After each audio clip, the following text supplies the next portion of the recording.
Are you on the RCR mailing list? Never miss a beat of the news and hard-hitting stories you've come to know and love. Stay in the loop. Visit realitycheck.radio/email. If you were listening on Tuesday morning to Tim Wilms and his report from Australia, his weekly report, you might have heard what I'm just about to mention, mentioned by Tim. Australia's Digital Identity Trust Exchange, TEx, TEx, and the Digital ID Act. Bill Shorten, the Minister for Government Services in Australia, announced the rollout of Digital Identity Trust Exchange, TEx, as part of Australia's digital ID, emphasising consent, choice, trust.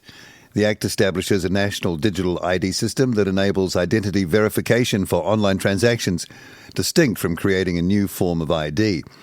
Participation in the digital ID system is supposedly voluntary, with additional privacy protections, including strict regulations on handling sensitive information and ensuring compliance with Australian privacy laws.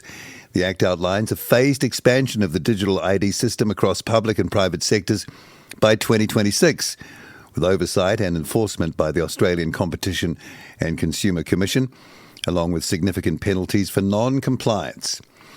To discuss the rolling out of Australia's Digital Identity Trust Exchange, TEx, and the Digital ID Act, welcoming back Kate Mason to RCR. We've already chatted to Kate twice this year on this program. First up about managed retreat, then about globalist plans for our food systems. And Kate is back with us to talk about this latest thing. Kate, welcome back. Thank you, Paul. Hello. They always use the words, don't they? Consent, choice, trust, voluntary. Yeah, absolutely. And I am terming it now weasel words. Yeah. Because it's the government's being completely non-transparent around the scope of the digital ID. So they're minimising it all the time, and they're talking about decentralised ID systems as being more secure and more private.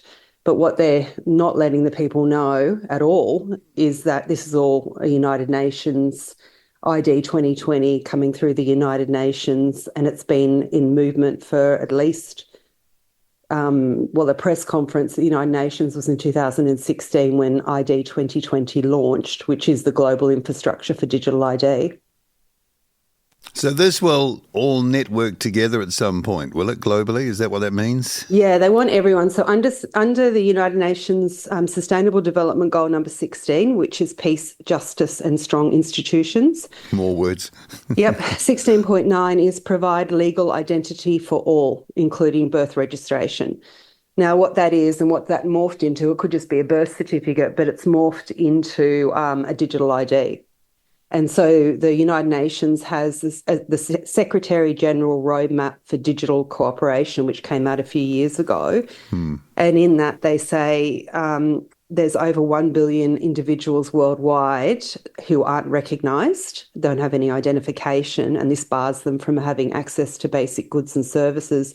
A good digital identity that preserves people's privacy and control over their information can allow them access to much needed services. So it's part of the United Nations Sustainable Development goals and, by 2030. How can it preserve privacy and personal information, though? This is they talk about decentralised. And it's on the blockchain. It basically means that you only have to pull up the information you need to be able to access services. So, for example, if you consider, this is the sort of arguments they make. So, when you just look like you're 18 or, under and you want to go to a pub, you have to show your driver's license, which not only has your date of birth on there, but also has your address. So you're sharing information that you may not want to share, with a bouncer. Yep. So this way you can have the technology through your smartphone, which just brings up your age. So you scan your phone and you're only just bringing up your age. That the government in Australia, Bill Shorten says, is the digital thumbs up that the government says you are who you say you are. Yeah, so that's how it's sold. But it doesn't. Yeah. It's got nothing to do with what sort of information will be collected on the blockchain and what you will be made to show to access goods and services, which is the real discussion. And the state has all your information. It at its will fingertips. increasingly, yeah, because they're revising the Privacy Act. And if you look at any of the government documents or the, private corporation policy enforcers in Australia, and it'd be worldwide, they're all talking about having to share a lot more data on people and streamline data. And if you look at the surveillance systems that they talk about for tracking and tracing of viruses or under the One Health model, it's all completely tracking and tracing of people. So in Australia, the Fault Lines report came out in 2022. And this was by philanthropists, three massive philanthropists, Andrew Forrest being one of them. And it talks about basically, people were sort of going, oh, this is an amazing report because they didn't read it because it was talking about how the government measures were really harsh and enforced, long-term lockdowns are really damaging to society and to the most vulnerable people, which of course was true. But what they're talking about is tracking and tracing of everyone, basically, which will be through your digital ID, where you go, what you buy. So this is just the virus aspect to it. Where you are, contact tracing you. Are you in a shop when somebody else is in a shop? That'll all be, once you have to use a digital ID to access any service, that will all be on record. And so the government will know, because they even say, Bill Shorten in his speech, I did a Substack article and I cut down his speech when he gave his speech last week about this trusted exchange. And I interjected, I cut out what he was saying and then I interjected within there. So basically, it's just the tracking and tracing of every component of our lives that's going to be on the digital ID. And he talks about it being in your wallet, what services you access. If you go to a hotel, that will be stored on your digital ID in your wallet. So they'll know where you are in real time and what you're doing. All the time. Yeah. And that information can be made available to any government or other agency real time. I'm not quite sure. They are revising the Privacy Act, so it will be important to keep an eye on what the revisions are, and they constantly talk about needing to be able to share data across agencies. And so they're softening up already. Is really? Oh yeah, it's all in play. It's all, even through the United Nations documents, data, and it must be shared differently. There needs to be more sharing of data. What does the average Aussie think about this, or don't they really know it's on the radar or coming? Or I'm interested to hear. I don't know. So I think people who are concerned about it see that Digital Identity Act was passed only in May, I think it was. It was a few months ago in Australia, and it does say in one of the it does say that it's voluntary, and so I think people just think it's voluntary, even people that are concerned. But there's clauses in the Act. So under Division 5.74, it says creating and using a digital ID is voluntary. But then it says, that can be waived. So it can be waived by the digital ID regulator can waive this voluntary access. And there are three things they can waive. If it's a small business, so a small business can make it mandatory. If the business provides services or access to services solely online. So that's basically a lot of big businesses now. You have to go online even to book things. So that would mean that they don't have to, but they can make it mandatory. And then a clanger in the final one, which is just an open slather, it's an exceptional circumstance. So basically, if there's exceptional circumstances, it can become mandatory. Now, every document you read talks about how we're in an era of rolling crises and exceptional circumstances. So that it gives us no guarantee at all that it's voluntary, but still people seem to think it is. And I think a lot of the mainstream people who don't do any research probably just think it's going to be it's probably going to be convenient. Yeah, that's it probably always will be the convenient. Sale. It's the sale, it's the convenience. How's it been reported? I saw it being reported at the time. Look, I haven't looked in the last week. I just mostly look at what they're saying themselves and read the documents myself rather than look at it. It was reported for a few days, whether or not, and it was basically just like easier way to get access to things. When I listened to the press release, so Bill Shorten spoke for the better part of an hour, And this was at the ABC press release, and there were journalists in the room. There was only one question asked to Bill Shorten after these clangers that there's going to be this, he talked about the carrot and the stick. We'll start off with the carrot. We don't want to bring the stick in with, this TEx, this system. So he's putting in the arena straight away that there's going to be a stick at some point. Yeah, otherwise why would you say that? Yeah, of course. It shouldn't even be part of the arena, but it was. Basically, it's Service Australia. He oversees Service Australia, which is where we get our pensions from, our, child support, Medicare, which is the being able to access medical services cheaper or for free. Yeah. Everything basically. It's from birth to death. Children, are put on you need to access childcare supports.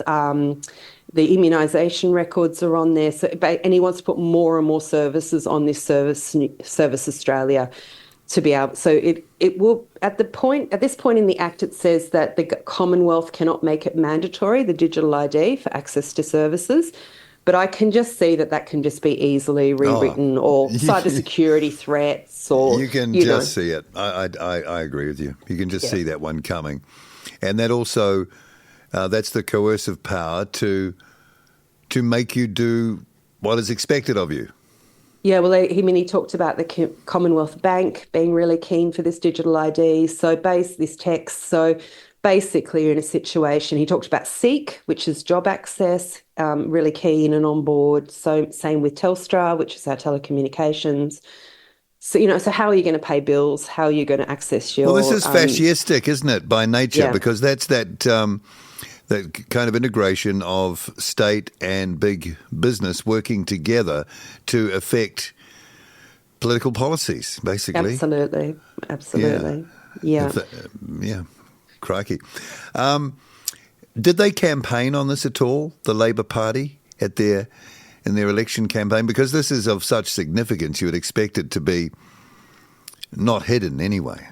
Yeah, it's a good question. I mean, the digital ID, they had the submissions open. They did 2 rounds from memory, and the second round got a huge amount of negative responses back. People didn't want the digital ID. So they've just completely ignored all of that. It's not particularly popular, by any human rights organisations, and so they've just steamrolled it through regardless of what the submissions, of course, said. What happens, okay, it's not mandatory yet, but what happens if you don't join the system? The accessing the list of things you gave and probably more is not possible then?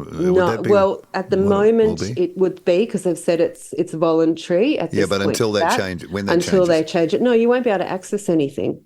So what I've been seeing is people saying stuff online about, the government won't dare to do a lockdown in the way they did before. There were too many people protesting. Yeah.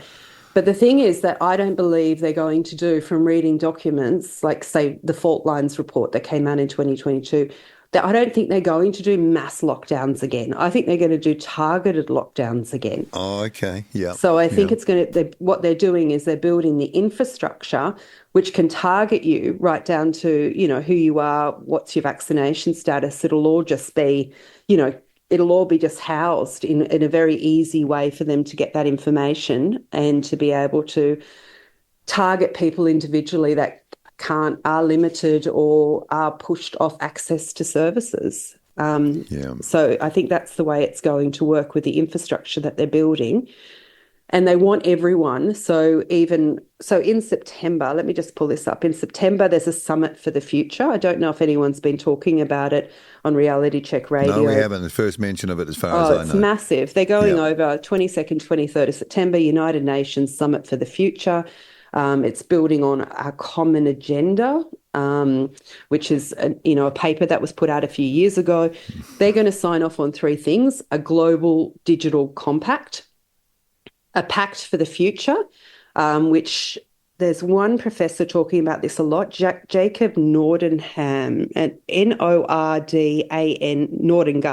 Nordangard, Pact for the Future, which he believes is about a planetary emergency being declared, and a number of actors wanting to declare a planetary emergency, which of course will then link into all the managed retreat stuff. And potentially just be this floodgates. What could that be? A planetary emergency? What the hell could that be? That could just be because of climate change. Oh, gee. And the One Health model. And they want a declaration for future generations. So I've looked at them in the past, but they're not that clear in my mind at the moment. But this is where our leaders are going over there. A New Zealand leader will be going over there. I've written to Anthony Albanese, our Prime Minister, and said, who's representing us? He's ignored me. There's nothing in in any sort of newspaper. But they want, in terms of the Global Digital Compact, because they want everyone online, because that's the way we're going to be in the future, accessing goods and services and working in this new world order. And so they say that, they're going to an inclusive, open, safe and secure digital future for all.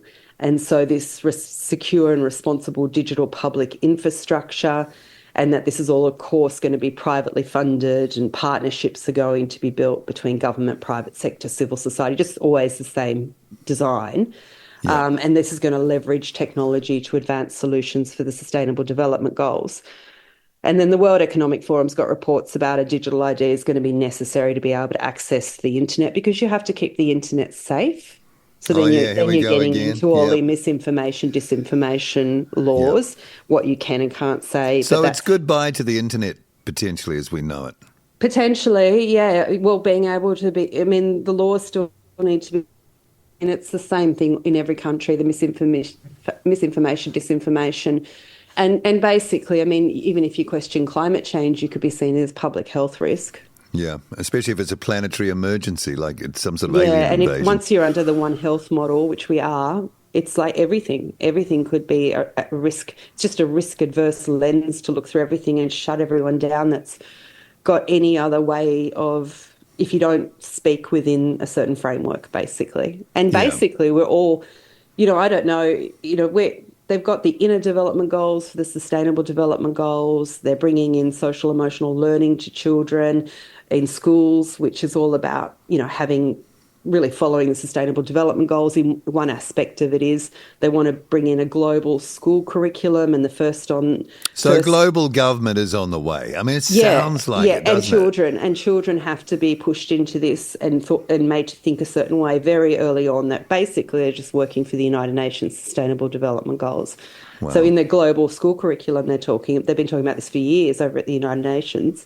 The first on their thing that children need to be basically be activists and be about justice, but justice seems to be just about having access to the internet. And they also need to focus on climate change. Well, they're like the, Mao's little, Red Guard, right? That's what they'll be trained to do. Yeah. You can see that. Do you think your politicians, and I wondered about ours as well, really believe in this, or they're being forced into this? Have you thought about that? Look, I think I don't think there's any policy or any plan coming out in Australia that's not a United Nations plan. Basically, from looking at government plans, they're all United Nations plans. Now, when that really started to happen, I don't know, because all it is you can always track it back to the United Nations conference where they agreed upon whatever this plan was going to be, or you've got the larger scope of the United Nations plan there, and we've just taken it, Australia's just taken it and just reworded it slightly. So that's all we're in. Whether or not the politicians know that, they would have to. I can't believe that. I'm sorry. What? That they must know. They'd have to. They'd have to know. We've gone from this weird thing. I wasn't aware of the United Nations, and I thought it was just some benevolent over there organisation. I had no idea. But, there were people in Australia talking about, from 1992, warning about where this was going with, Agenda 21. And it was made out that it was a conspiracy theory for forever. And then Yeah. suddenly it's just, oh no, it's normal, it's fine. And then so my whole thing, I guess my whole argument about this is if you're going to trust, so ID 2020 was set up with money from Garvey, which is, Bill and Melinda Gates and Rockefeller and some other big entities in there. Then they've got partnerships, which brings in all the big entities, basically, Bill and Melinda Gates and, other ones. And they've been going since 2000, I think 2014, but probably hit their stride in 2016. And the UN formed a partnership with the Office for Partners.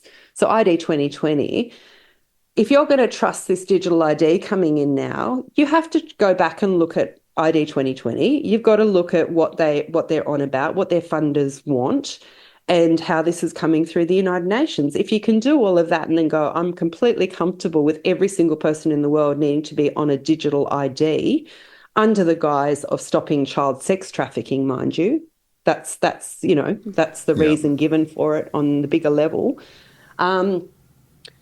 Are you comfortable with it? Because it's not got nothing to do with our governments.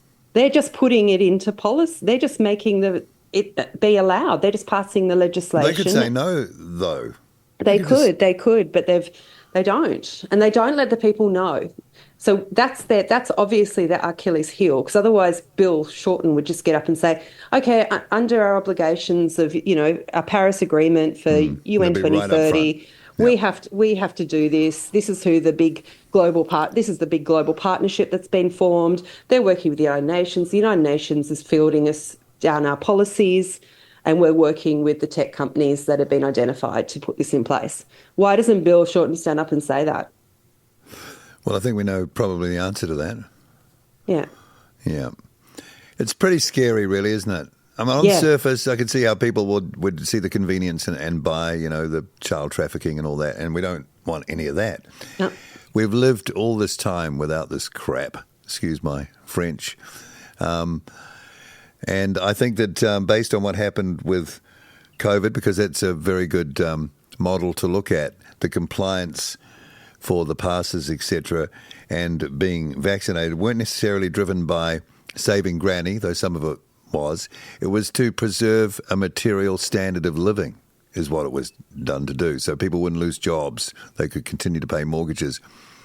They'll do it all again, Kate. Oh, they'll definitely do it all again. And it's going to be a very different landscape. I've been starting to write a Substack about it today, because it won't be a mass lockdown necessarily, or if they do, they'll only do it for a short amount of time. And they've got so the fault lines really talks about we need one message, we need everyone working together, we need targeted messaging, we need the experts at the top already there, just ready to go, and basically money in people's accounts within that day if they're inconvenienced in any way. So it's not going to be this absolute mayhem that it was. No, I meant, you might have misunderstood. I meant that the people will comply with any coercive measures that come in, because they don't want to be excluded from anything. That is so powerful. So I think most of them will, I don't know, if you look at the COVID numbers, 70% will cave, to it. Well, it's going to be very hard because even if you're completely self-sufficient, you still need to pay your rates, and you still need to pay some bills. Yeah. So, plus all the other stuff that's going on. Yeah, it's going to be real. I don't know. I really don't know how people are going to get around this. I think they've built an absolute, the infrastructure is going to be very hard. The digital prison. Yep, the digital prison. Yep, they've got all their ducks in a row, and so when the next pandemic, that they need to really, get everyone involved in. I personally, I might be wrong. I'm not saying I have any inside knowledge, but I think it will wait until all this infrastructure is ready to go. Yeah, you need it there. Yep, you need it there. Especially to do the targeted locking down, things like that. Because it's inefficient to lock everyone down. It's a huge headache, isn't it?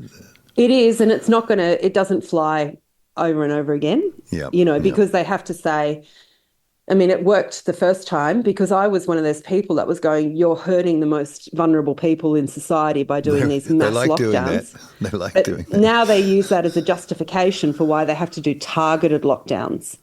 We can know, we made all these mistakes. We locked, children's schooling suffered, their mental health suffered, blah, blah, blah, domestic violence, whatever else.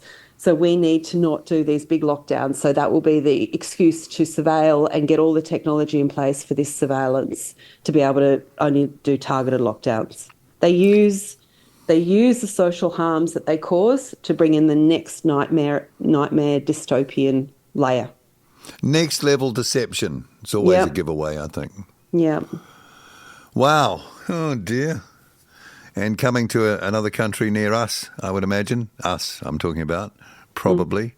I guess they'll see how things go, maybe across the Tasman first, how it goes down, because all the different nation states will be looking at the other nation states to see how it lands there, and everything's tweaked, and the learnings are incorporated, and it just gets tighter and tighter. It feels like. Yeah, it does. Gee. But I've written about it. I've got a YouTube video that I put up about it, and I've written. It's just Kate Mason Substack, so people can read more about the text and. And start to actually, when I was looking at the ID 2020 press release in the United Nations, a journalist asked a really interesting question about corruption that had just come out at the United Nations, big scale corruption. And I followed him. He's a very interesting journalist who's kicked out of the United Nations a couple of years later for keeping on being difficult and asking difficult questions. But I'd like to go back and look at a lot more inner city press. You can see his website, but. Yeah, just some interesting things about, how much can you trust the United Nations, really, to be implementing this global infrastructure? All right. Okay. Hopefully people, once this is up on our replays, can share this. I know it's a drop in the ocean, but it's something, and it's what you're doing as well. So, Kate, thanks for coming back onto RCR and giving us an overview of that. It's depressing, though, isn't it? Bloody depressing. Yeah, it's a runaway train. Yeah. But I think you still have to know what's happening. I don't think having the head in the sand and thinking the government's not, is just not going to do massive lockdowns because they're scared of what the people think. I mean, I just do not think that's at all accurate. I think we have to know that they're building all the infrastructure as we speak. All right, let's see what happens. Thank you, Kate Mason, for coming back on RCR. Okay, bye. RCR with Paul Brennan, Reality Check Radio. Loving what you're hearing? Well, the establishment hates it. And right now, they're conjuring up new ways to try and censor RCR. To ensure you never miss a beat of the hard-hitting news you've come to know and love, make sure you're on the RCR mailing list. Get connected now at realitycheck.radio/email.